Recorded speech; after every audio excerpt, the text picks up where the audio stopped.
விண்ணமுத நிகழ்ச்சிக்குள்ளே வந்திருக்கின்ற உங்கள் ஒவ்வொருவரையும் அன்போடு வரவேற்கிறேன்.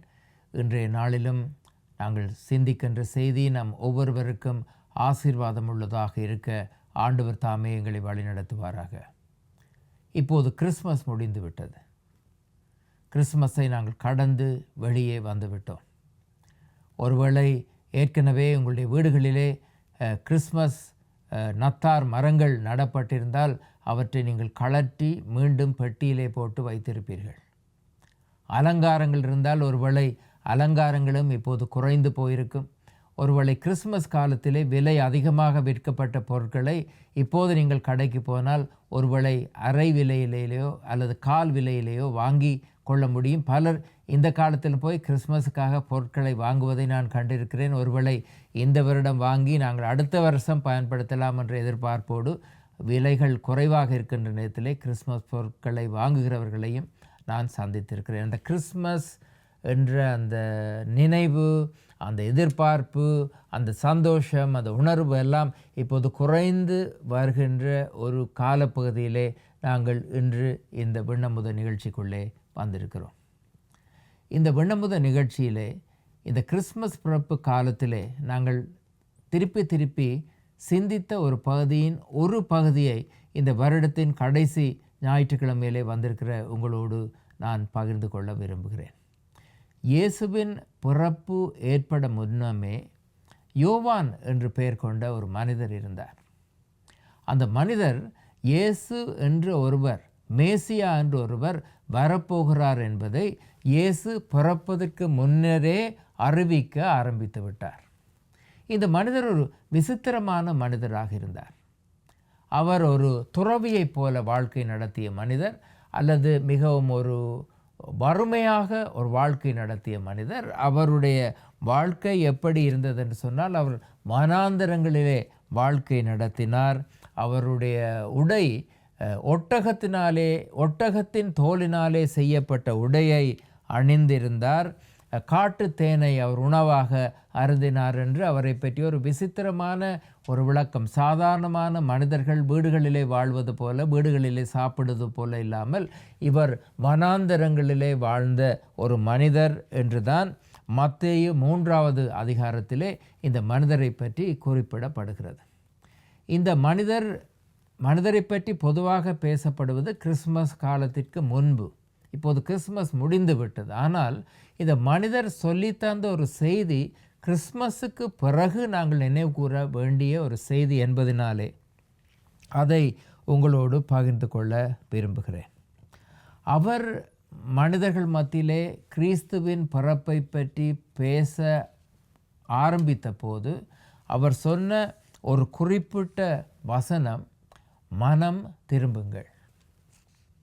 மனம் திரும்புங்கள். மனம் திரும்புங்கள் என்றால் அடிக்கடி திருச்சபையிலே கிறிஸ்தவ பேச்சுக்களிலே பேசப்படுகின்றவர் ரிப்பெண்ட், ஆங்கிலத்திலே ரிப்பெண்ட் என்று சொல்வார்கள். மனம் திரும்புங்கள்.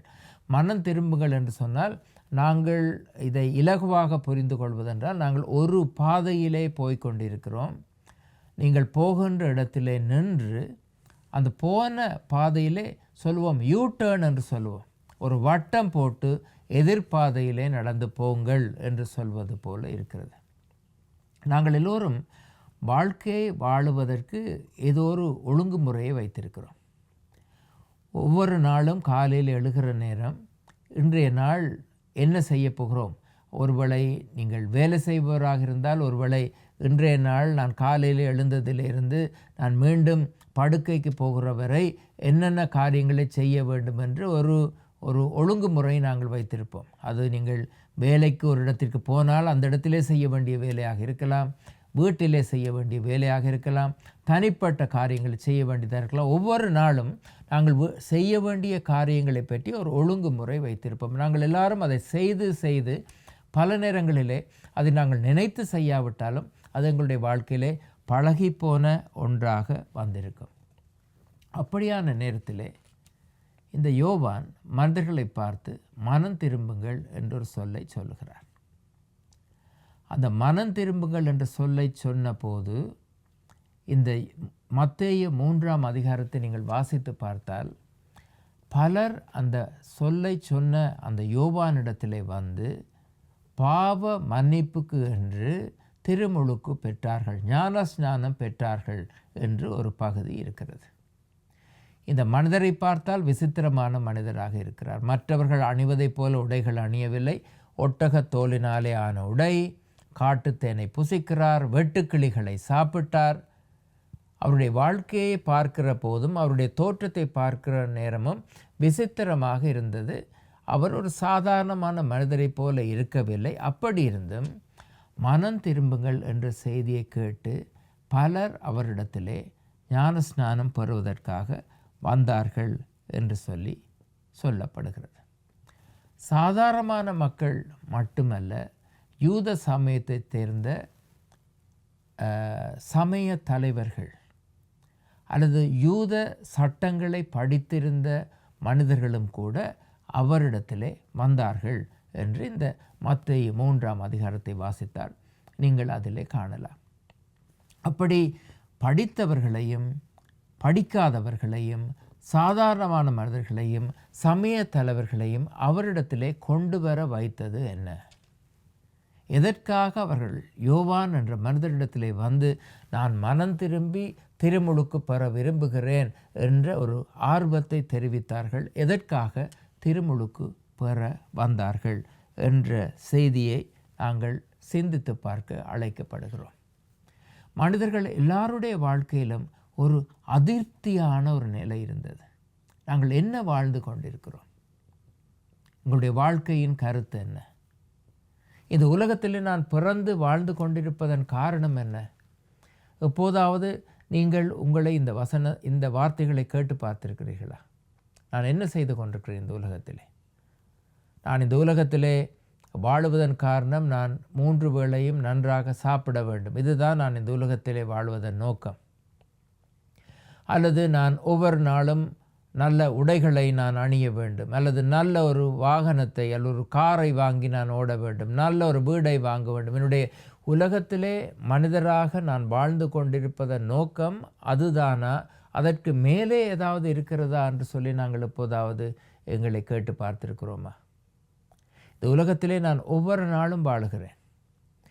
ஒரு 365 நாட்களை வாழ்ந்து முடித்தால் நான் பிறந்த நாள் என்று ஒரு நாளையும் கொண்டாடுகிறேன். பிறந்த நாளிலே நான் போன வருடத்திலே இருந்தது போல இந்த புது வருடத்திலே நன்றாக வாழ வேண்டும் என்று சொல்கிறேன். நன்றாக வாழ வேண்டும் என்றால் என்ன? அதிக பணம் சம்பாதிப்பதா? அழகு திரவியங்களை வாங்குவதா? உடைகளை எப்படி வாழ்வதை நாங்கள் வாழ்க்கை என்று சொல்லுகிறோம். யூத மக்களை பொறுத்தவரையிலே ஒரு அதிருப்தியான ஒரு சூழலிலே பலர் வாழ்ந்து கொண்டிருந்தார்கள். ஏனென்றால் அவர்கள் வாழ்ந்து கொண்டிருந்த காலம் அவர்களுடைய ஆட்சிக்கு கீழே இல்லை. அவர்கள் ரோமர்கள் என்ற அந்த இனத்தினாலே ஆளப்பட்டவர்களாக வாழ்ந்து கொண்டார்கள். சுதந்திரமான வாழ்க்கை இல்லை. தங்களுடைய வாழ்க்கையை தாங்கள் நினைத்தபடி பல காரியங்களை செய்ய முடியவில்லை. ரோமர்களுக்கு வரி அளவுக்கு அதிகமாக கொடுக்க வேண்டியிருந்தது. இதனாலே அவர்கள் ஒரு சுதந்திரம் இல்லாத அடக்கப்பட்ட ஒரு வாழ்க்கை முறையிலே மனிதர்கள் வாழ்ந்து கொண்டிருந்த போது, அதே நேரம் சமயத்தை பொறுத்தவரையிலே இந்த சமய தலைவர்கள் இப்படித்தான் நீங்கள் செய்ய வேண்டும், இப்படித்தான் நீங்கள் நடக்க வேண்டும் என்று சமய சட்டத்திட்டங்களை அவர்களுக்குள்ளே திணித்து இப்படி செய்தால் நல்லது, இப்படி செய்தால் தவறு என்று அவர்களை சமய ரீதியாகவும் அரசியல் ரீதியாகவும் ஒரு சந்தோஷம் இல்லாத சூழலிலே வாழ்ந்து கொண்டிருந்த போது இந்த யோவான் என்ற மனிதர் ஒரு செய்தியோடு வருகிறார். மனம் திரும்புங்கள், எனக்கு பின் ஒருவர் வருகிறார், அவருடைய பாத ரட்சையின் வாரை அவிழ்ப்பதற்கும் நான் தகுதி இல்லாத மனிதன் என்று ஒரு செய்தியை சொல்கிறார். அதனாலே தான் இந்த யோவான் என்ற மனிதரை அல்லது யோவான் ஸ்நானகரை, யோவான் திருமுழுக்கரை நாங்கள் இயேசுவுக்கு முன்னறிவிப்பாளராக வந்தவர் என்று சொல்கிறோம். எனக்கு பின்னே ஒருவர் வருகிறார், அவர் உங்கள் எல்லோருக்கும் விடுதலை தருகின்ற மனிதர், உங்கள் வாழ்க்கையிலே புதிய மாற்றத்தை தர விரும்புகிற மனிதர். நான் உங்களுக்கு ஜலத்தினாலே ஞானஸ்நானம் கொடுக்கிறேன், எனக்கு பின்னே வருகிறவர் என்னிலும் பார்க்க வல்லவராய் இருக்கிறார் என்ற ஒரு செய்தியை அந்த மக்களுக்கு யோவான் சொல்லுகிறார். அவருடைய செய்தியை, அவருடைய தோற்றத்தை விரும்பாத மனிதர்களும் அவர் சொன்ன செய்தியிலே கவரப்படுகிறார்கள். எங்களுடைய வாழ்க்கையிலே நிச்சயம் ஒரு மாற்றம் வேண்டும். இப்படி நான் வாழ்ந்து கொண்டிருப்பதனால என்னுடைய வாழ்க்கையில் எந்த கருத்தும் இல்லை. நம்மள எத்தனை பேர் நாங்கள் அப்படி யோசித்திருக்கிறோம்?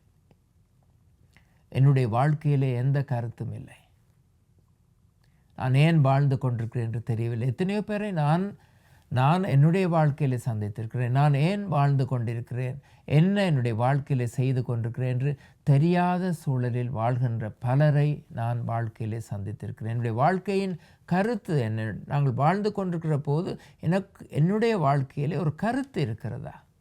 நான் செய்கின்ற காரியத்திலே நான் மகிழ்ச்சி அடைகிறேனா? நான் இப்படி செய்து இப்படி வாழ்ந்தேன் என்று சொல்லி ஒருவேளை வைத்துக்கொள்வோமே, 50 வயது, 60 வயது, 70 வயது, 80 வயது, ஒரு வேலைகளும் செய்ய முடியாமல் வயது முதிர்ந்த நேரத்திலே நான் ஒரு கதிரையில் உட்கார்ந்தோ கட்டிலில் படுத்து இருந்தாலும் என்னுடைய வாழ்க்கை, நான் கருத்துள்ள வாழ்க்கை வாழ்ந்திருக்கிறேன் என்று நம்மில் எத்தனை பேர் சந்தோஷமாக நம்மால் கூற முடியும்?